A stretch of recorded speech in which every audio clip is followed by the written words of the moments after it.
Thank you, Governor. Do you feel the American people are ready for a president who represents pragmatism rather than idealism, or is it the case the people who work for a living are now outnumbered by those who vote for a living? Give me that last part again, because I couldn't quite understand it. I didn't hear Or is it the case that the people who work for a living are now outnumbered by those who vote for a living? I don't know if the people who work for a living are outnumbered by the people who vote for a living. Do I think that people are ready for a pragmatic president? Listen, I think what the people are starving for is a president who's strong and who will lead.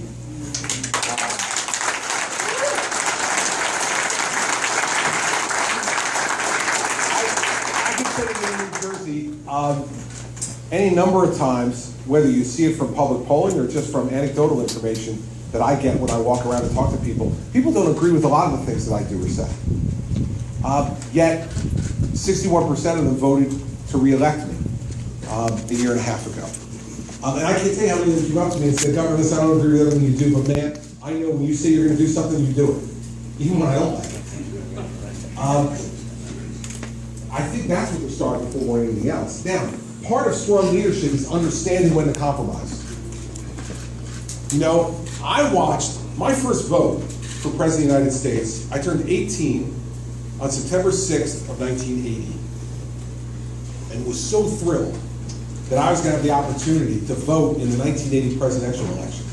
I sat in my dorm room at the University of Delaware, got my absentee ballot, and marked it for Ronald Reagan, because, not because I agreed with everything Reagan said in that campaign, but because I was tired of having a president of the United States who made America feel weak and less than what we are.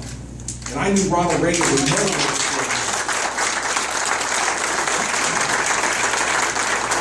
Another thing now that we're 35 years away from Reagan's election that we need to remember is that Ronald Reagan was a great compromiser too.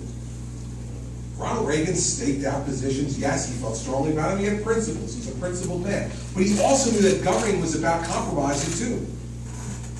He had a Democratic House with Tip O'Neill. He had to deal with him. And he had to compromise with him at times. And Reagan didn't always get everything he wanted. We fantasize about that now, 35 years later. But the truth is that Ronald Reagan knew when to hold him and he knew when to fold him. Right? He knew when to fight and he knew when to compromise, because his guiding principle as a strong leader was the people expect me to lead and accomplish things. Now you might call that pragmatism, and you might be right. I call it strong leadership, because strong leadership is the type of leadership that's confident enough to compromise. You need to be confident to compromise. The person who lacks confidence is the person who digs their feet in, pours cement around them, and doesn't move, because they know if they don't move, the scenery will never change. If the scenery never changes, you never have to worry about getting disoriented. The strong, confident leader is the one who says, I know who I am, and I know where I have to go. And every once in a while, it won't be a straight line. Maybe you move this way or that way. That helps to empower others who have been elected to lead as well. That's the kind of government I think we want. That's the kind of government we've been missing, because we have a president who, by the way, I think believes he's so smart that no one is worth listening to, because he already has all the answers. So why listen to anybody else? For God's sake, why learn about it? So that's what I think what the American people want, and I think they need strength. This is a really scary time. Based on your question before, it is a really scary time. I think this is a more dangerous world than at any other time that I've been alive. And more conflicts in more places, more chaos in more places.